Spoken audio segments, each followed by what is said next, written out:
Hello and salutations and welcome to something a little bit different. I want to start this new little series of conversation videos, basically podcasts, if you want to get technical about it. All I'm going to do is pick some random topic, obviously to do with gaming or gaming news, invite some of my friends along, we'll just kind of talk about it and have a good old time. So footage will be playing in the background, and you guys will hopefully be interested. The one big thing about this, however, and this is very important, is that this is going to rely pretty much entirely on interaction from you guys.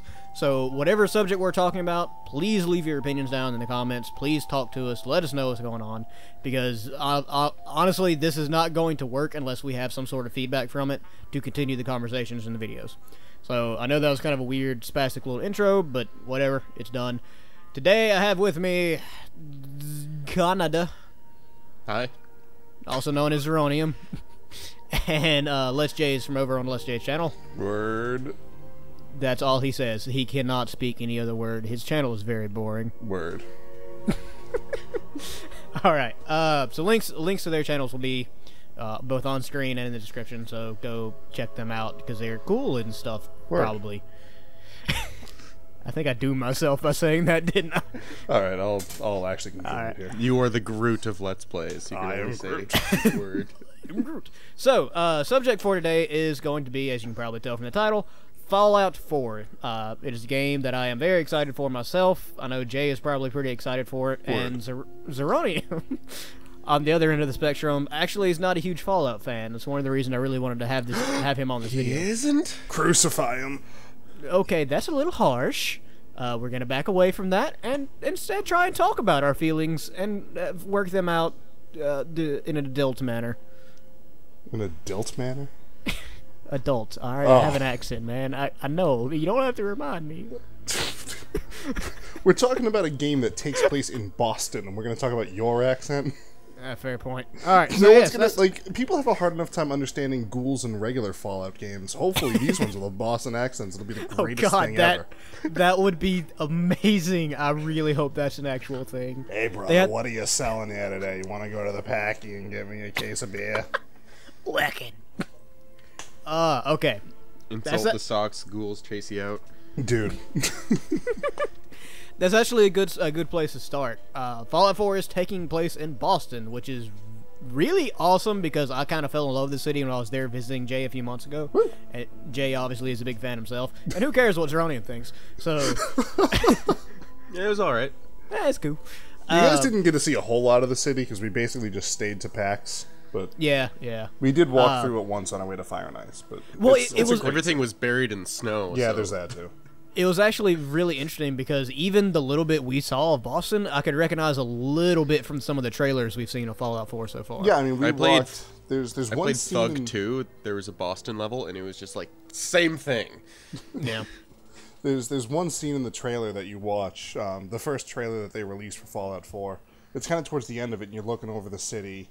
The guy is standing there with dog meat, and you can actually see the Prudential Tower, which is one of the most iconic towers of Boston. It's basically that and the John Hancock Tower. They're pretty close to each other. They're both in the shot, and that's actually like right about where we ate lunch. So at Fire and Ice that day. So you would recognize a lot of that stuff. What's really awesome to me too is that I've only been to Boston one time, and like you said, we saw almost nothing of the entire city. But it even I recognized it knowing nothing about Boston. So the people that actually live there and are there on a daily basis. It's got to be freaky. I love it, dude. I loved watching it. I loved seeing Fenway Park. I loved seeing... I'm shutting off my Boston accent for the sake of your video. Fenway Park. Really? Really? You're going to kill an accent on my video? All right, fine. Whatever you want, man. It sounds familiar, John, doesn't it? Ha, ha, ha. But yeah, it's so cool seeing all the big major sites like Fenway and the Prudential Tower and, you know, the Boston Commons are there. They had the... Beacon Hill, which is where all the politics happens. It's all them politics. It's super cool. And what I'm also looking forward to a lot about the location of this game is even in like I don't know, let's go Fallout 3, Capital Wasteland. You know, they had Washington D.C. obviously with the Lincoln Memorial and the Jefferson Memorial and all that stuff, but it also had like the outlying regions around it. Yeah. And you know, having grown up in the area, I know the entire outlying region around it. I'm looking forward to seeing what's included in that game. You think they'll have like Tewksbury or something like that? Well, see, one of the things that I often wonder when I play Fallout is they don't keep the town names usually. They just call it by like either what's left of the sign of it or by like what's around there. So I'm kind of looking forward to what they're going to do with the town names. On the opposite side of that, though, New Vegas especially is very good about it. Like the buildings in New Vegas, the saloon that you start the game out at, Novak with the giant dinosaur. Those are all like actual locations you can go and take pictures at and visit and stuff like that. Yeah. So they've got kind of a history in the series of being superbly accurate with the geography and all that. So I'm really excited. I know you are too. Oh yeah. You more so than me probably because you're gonna be able to recognize it a lot more. So that's pretty awesome. No, since like I think it was a little over a year ago, they started like leaking that it might take place in Boston. I was living in Florida. It was a rumor for a long time before they ever even announced anything officially. Yeah, and I was sitting there like, oh my gosh, I must play this game. I'm glad that I'm living back up here now and I'm not in Florida anymore. Yeah, that's just a side note. So on a, going away from the geography and all that, there's a lot of changes in the game from what we've seen so far versus past Fallout games. I don't like change. Change can be good. I'm just joking. All depends I'm actually on the really excited about it. Why don't you talk about it, John?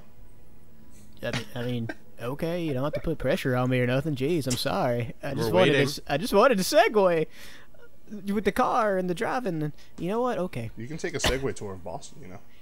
That would take a really long time. Yeah, it's pretty dumb. Alright, one of the bigger changes a lot of people have noticed, out of many changes really, is the VATS system has been changed a decent amount. In Fallout 3 and Fallout New Vegas, the VATS system would freeze time, and you basically just pick what enemy, what body part on that enemy you want to shoot and all that, and you give you a percentage. It's very RPG-like, a lot like the older Fallout games. They changed that a little bit in Fallout 4, where instead of just stopping everything instantly, it actually goes in slow motion, so that you still kind of have to think about your situation and not die during... It's not going to be like an emergency thing like it is in Fallout 3 and Fallout New Vegas. I know I'm pretty bad about it myself. If I get in a really rough situation, I'll hit VATS just to give myself some time to think. Which is a bad thing, in my opinion, honestly. It kind of takes away from the immersion. What do you think? Like, do you look forward to that change, or do you wish they would have stayed with it freezing time? I'm looking forward to it. I think it will kind of, it does, like you said, it helps with the immersion factor, which in a game as big as Fallout 4 is going to be is kind of important. It's not just going to completely stop everything all the random, but still kind of keeping that nostalgic feeling of VATS that we've all come to know and love. So that's what I like about it, is they did kind of keep the core feeling of it. It still looks like VATS, it'll still feel like VATS, and honestly, it'll still be something to use in an emergency, versus just like free aim and stuff like that. See, so I use it more because it's fun. Really? I'm not as well versed in Fallout as you are. I've played some of 3 and most of New Vegas, but I, very rarely were there times where I would, use VATS to save my life. I mean, granted, I died a billion times anyway, so maybe I should have used it more, but, I used it more just because everybody it's fun. dies a billion times in Fallout. Yeah, it's just fun to watch people's heads explode in slow motion, which... that is true. Doesn't that happen anyway? If you have, a certain perk on, if it, the Bloody Mess or something like Bloody Mess, yeah. They completely disintegrate if you shoot them in the right place. It's fun. I like the new VAT system. I think the slow motion thing. Now, given I'm not attached to the old version because I didn't play the older Fallout games till after Fallout 3. Like Fallout 1 and 2, I never played until well after I got into Fallout. And I think a lot of the attachment to the old system is coming from its similarity to the older games itself. So the new VATS, does it just slow everything down, or? Yeah, it just kind of goes bullet time, basically. Which, interestingly enough, and that's one thing I kind of like about Bethesda, and we'll get we'll talk more about mods later on, but they pay attention. One of the most popular mods on Fallout 3 and Fallout New Vegas for the computer, for the PC, excuse me, it sounds weird to say for the computer, force a habit. One of the most popular mods was a bullet time mod that replaced VATS with bullet time. So Bethesda sees that and they say, hey, maybe we should just make this into part of the game. And they actually do that with a lot of different mods and things like that, which we'll touch on a little more later on. You mean a gaming company that listens to feedback? I know! Isn't it just such a, magnificent, out there, out of the box idea? That's crazy, dude. They better watch out, man. Insanity. Absolute insanity. Alright, so moving on from that, is there anything else you guys want to touch on with the VAT system? Nope, I'm good. You good? I think it really depends on how fast-paced the action will be, depending on how good the VATS will be. Because as you said, people used it more as a panic button before. Mm-hmm. So if I did personally. I don't know if that's like a generalized thing or not. I know that's what I used it for. I think it was pretty common. I've seen like friends play the games and stuff. Yeah, that seems like a good description of it. It's the oh crap button, basically. But yeah, like I think it will change on opinion depending on how fast the combat will be. You know, is there going to be constant enemies like bum rushing you the whole time, or are you just generally going to have enough time to think? That's true. See, and it still does the aiming for you, though. You're not free aiming during bullet time. That is one of the difference from the mods that I mentioned earlier. During the mod, like, it was straight max pain bullet time. There was nothing special to it. And go ahead. With the sake of immersion, I feel that the fact that time is still moving, even though at a slower pace, if anything, gets you more immersed in the game because it gets you more, gets your blood pumping, more of a panic going. Yeah, it keeps that tension going that the original VAT system tends to kind of lose. And if you succeed, it kind of makes you feel more rewarded that you were able to do what you needed to do in a short time. Even though you weren't aiming yourself, you were still in that situation where you could easily die. It's kind of similar to like in Earthbound when your health is ticking down after taking a lethal hit. So you just smack the button as fast as you can. You're just mashing to try and win before you die. Yeah. See, and that's what I love about a lot of games like that is they keep that tension. It's a big thing in music. One of the biggest things about musical dynamics is the building and releasing of tension. For any musicians out there, you probably know what I'm talking about, where you basically go from being really soft and really calm to loud to louder to louder till you hit a peak, and then it basically falls off from there. It's the same idea of keeping that tension going as long as you can to build up to a peak and then calm down afterwards. Yep. And I feel like the new VAT system does that really, really well, actually. Yeah, it's the other thing that's interesting about VATS is, didn't they put it in the older games because it was basically running on the Oblivion engine and wasn't meant for first-person shooters?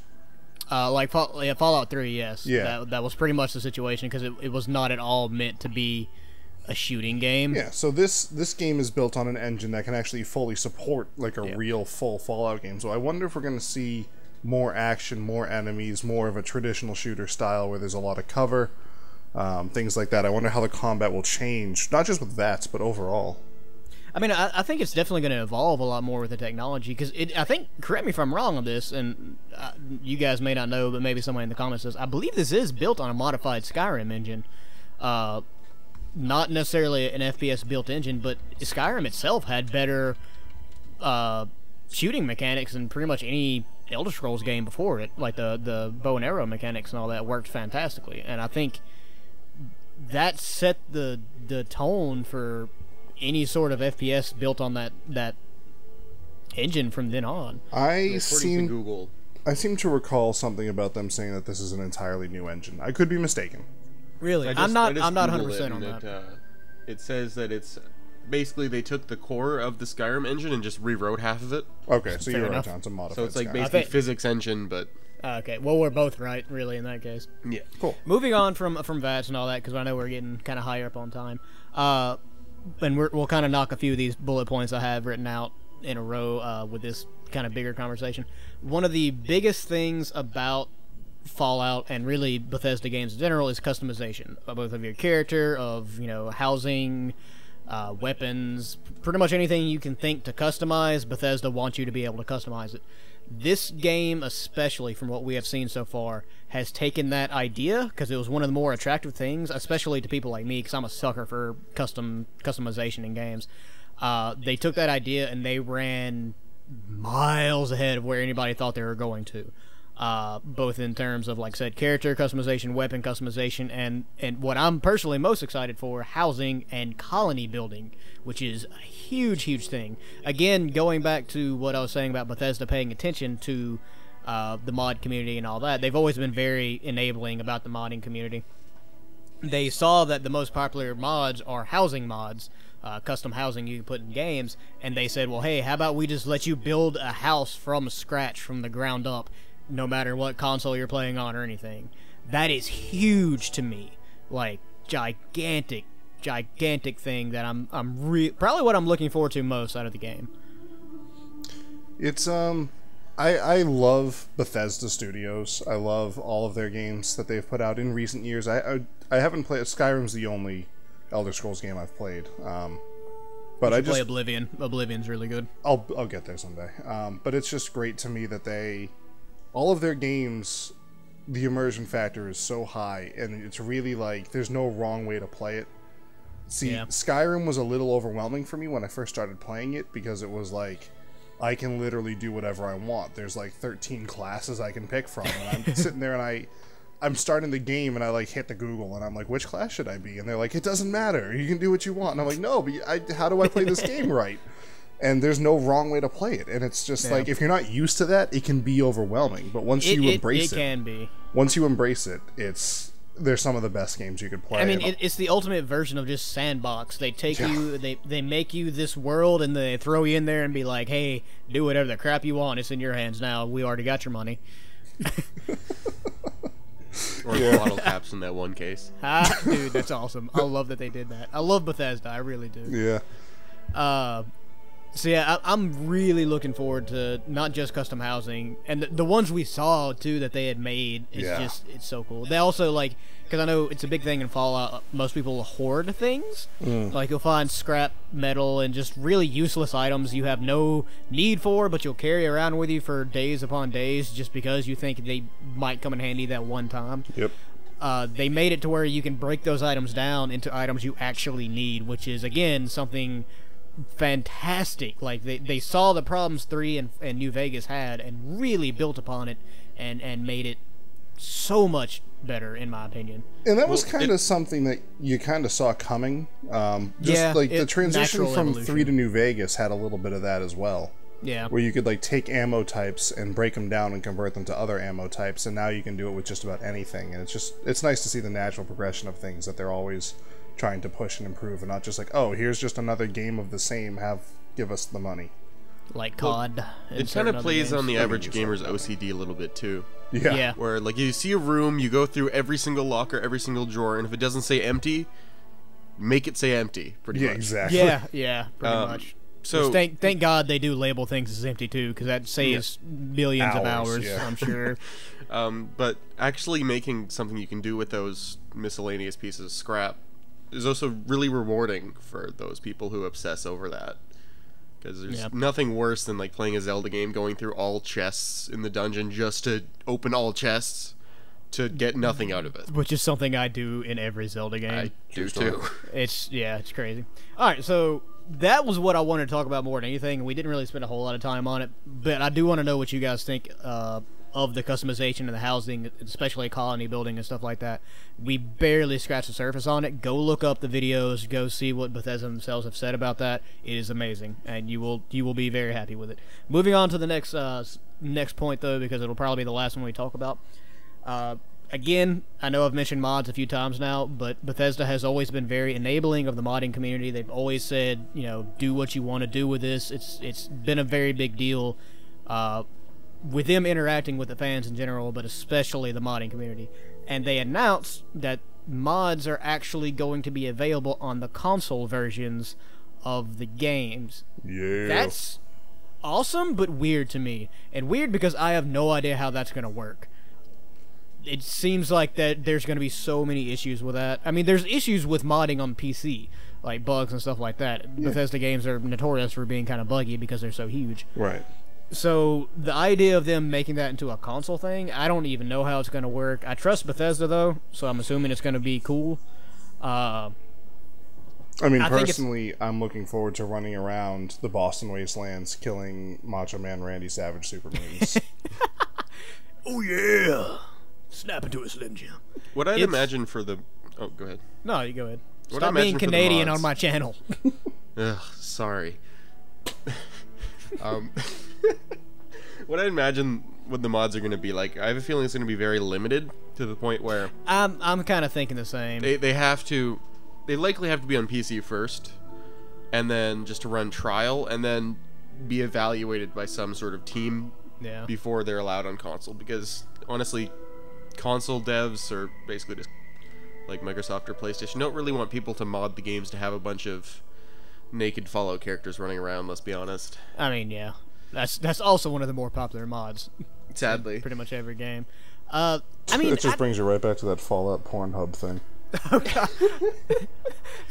Don't explain. No context. No context. They need context. All right, I want them to have context. I was looking for YouTube videos to watch while we're talking this, just kind of get the conversations going, and I found a thumbnail that just said Fallout footage leaked, Pornhub. Like, that's all it said, and after some further research, I found out that somebody had leaked out a bunch of Fallout 4 footage on Pornhub, of all things. I don't know why. Don't go look for it. I did not send people to that website, but I thought it was funny, so I mentioned it. Anyways, moving on from that. I do agree that I think the mods are going to be kind of limited, because I honestly don't see how they wouldn't be. And I mean, it's not a technology thing, because I know the new systems are very, very powerful. I think they could handle the mods themselves. I just don't know how many people are going to be invested enough in that idea to actually put the work into it on mods, because I feel like that would be much harder to mod something on a console versus PC. I'm not a modder, though. I could be completely wrong. Well, I mean, honestly don't know. All a console is a PC that's just built differently, and so it's, you know, there's plenty of things. I mean, it's kind of like the old Guitar Hero games back in the day, where people would put their own songs into Guitar Hero, whether it was stuff they wrote or like gaming music or whatever. It's the same idea, really. It's just you find a way to make it happen. I don't know a whole lot about it, but my friend Mike, Mikey Walton, some of you may remember him from some of the stuff I've done. He did a lot of that with Guitar Hero 2 on the PS2. He uploaded like our entire marching band tracks to it, and just other random songs that he loved by all sorts of different bands and genres, and it was a lot of fun. So I mean, it's not something that's unheard of, I guess. Yeah. It's just, I don't know. I don't understand it enough to see how that's going to work, is what I think it boils down to. It is cool, though. I mean, worst case scenario, if it doesn't work 100%, they're at least opening the door to that possibility in the future. Because I think up until now, like, the idea of a company acknowledging mods on a console was completely foreign. Like, that was never going to happen. So seeing a major AAA title and major AAA developer actually open the door to that idea is pretty neat to me. Well, the other company that's doing something like that, and I know we're talking about Fallout 4, so I'll just mention this briefly, is the new Doom game that they announced at E3 this year. Yeah. Because people were taking the Doom engine and making entirely new games off of it. Which, that's also Bethesda, isn't it? Is it? The recent iterations are, yes. Yeah. Oh, well, I'll shut my mouth. There you go. Point proven, exactly. Yep. I think they've always been one of the better companies in terms of interacting with their fans and making it for fun, like, not for necessarily profit. I mean, yeah, they're going to make a crap ton of money. They already have off of Fallout 4, and they're only going to make more and more as time goes on. But I do feel like the general consensus is that this is something people do to relax and to have fun, and they're one of the only companies, let's be honest, out there that still have that mentality about them, in my opinion. So yeah, I agree. It's definitely something I think we're all looking forward to, except for maybe Zronium. Zronium, you said you didn't like Fallout 4. You said like Fallout, and you said like next to nothing negative about it so far. You're supposed to be the opposing viewpoint on this. What happened, man? I mainly dislike Bethesda games in general, and I haven't seen enough of Fallout 4 that is dislikable at this point. Are you going to give it a shot? I'll put it like that. Not on launch. Well, that's understandable if you don't have a good history with the series. I can get that. Dude, I'm taking launch day off. A lot of what they've shown, especially all of the new content that they've added, has got me more than intrigued. Like, I'm likely going to buy it at some point. Which is the whole point, to bring in people, to bring in non-fans to play a new game. Like, if they can do that, then that's a successful game, in my opinion. Yeah, they've got on this top of which Bostonian satisfying. Yeah. On top of which satisfying the fans you already have. I definitely think they're going to do that. I don't want to say this because I feel like it's setting it up for failure, but I don't see how this game could be bad from what we've seen so far, unless it's something like the controls are just garbage and, you know, nothing works or something like that. Everything I've seen on this game has left me practically like peeing my pants in excitement. The one thing I am nervous about, given Bethesda's history with launches, is bugs. Yep. There are going to be bugs. Like, that's something I feel like most people have resigned themselves to with Bethesda games, especially, is that there are going to be bugs. The question is whether or not the game makes up for the bugs in terms of how much fun you have and how much enjoyment you get out of it, which they have a pretty good track record with, in all honesty. I mean, it's one of the things that I appreciate about Nintendo, is they will delay a game to make sure it's virtually bug-free. And so that's kind of what I'm curious about with the new Legend of Zelda game coming out, just to kind of touch on it briefly. They're, this is going to be another huge open-world immersive game, similar to a Fallout style of game, maybe not necessarily in gameplay, but in size and spectrum, I would think. Yeah. And it's just going to be interesting to see, like, the Nintendo polish versus Bethesda. I think it's going to step up the game a little bit, like whenever Fallout 5 or Elder Scrolls Hammerfell or whatever comes out next. They're gonna have to realize most likely that we've been very lenient because of how good the games have been, and I think we'll continue to be lenient. But I think them as a company have started realizing that they're not Ubisoft, like, for lack of a better phrase, like, especially because of how many botched launches we've had in the last few years. They're gonna realize eventually, one way or the other, that there's no need to rush something out just for profit, because you're just alienating people. Ubisoft's pretty bad, but Sonic Boom, Sonic Boom.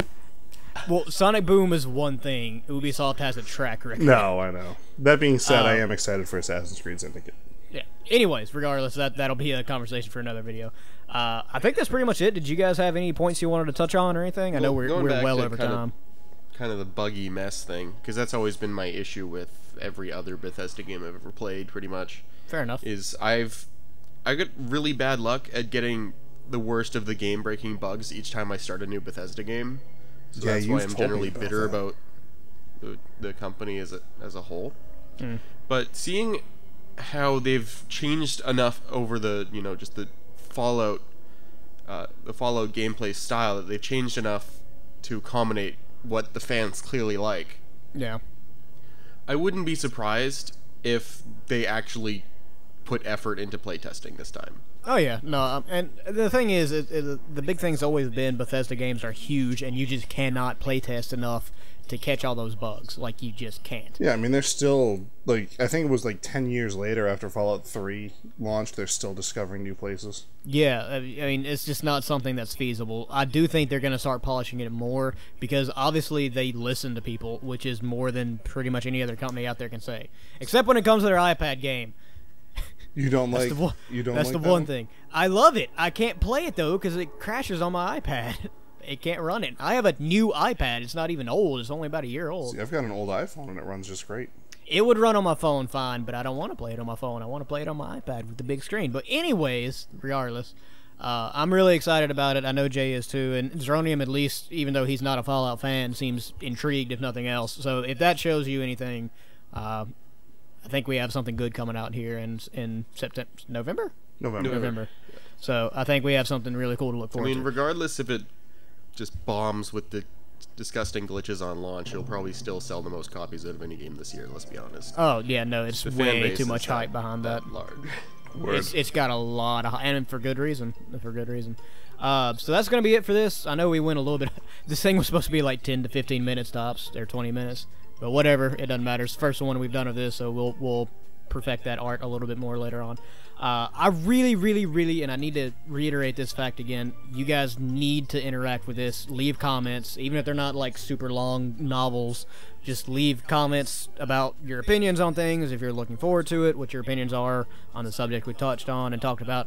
Talk to us, please. This entire little series, experiment, whatever you want to call it, is going to rely on interaction from people, so please do that. Cannot say that enough. So that's going to be it. I'm not going to bother doing the outro, doing my LP videos, because it's just not relevant. The first episode of Johncast?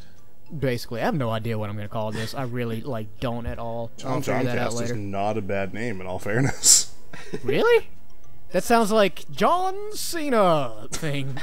Dude, I've been watching those vines like crazy, man. Oh, they're fantastic. Anyways, that's going to be it. Suggestions for other episodes, too. If there's something you want to hear us talk about, leave it in the comments. If there's a specific person you want me to try to contact and get in on this, Feel free to leave that in the comment as well. I make no promises because I'm John's not good at lonely. making. I'm not good at. As a Canadian and a Bostonian. I'm not good at making friends, but I will try my best to contact whoever you guys want me to. So, Lonely. so lonely. All right, so that's gonna be it. Guys, do you have anything to say on the way out? No Word. Word. All right, see you guys later. Lonely. Bye. Word. Bye. Word. Hello and salutations and welcome to something a little new. Damn it, I don't know what to say. Dude, this guy's making a pizza inside of a pineapple.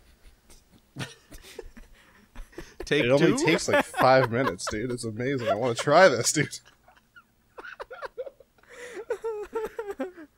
Okay, let's start again. Alright, man. Take two. Here we go.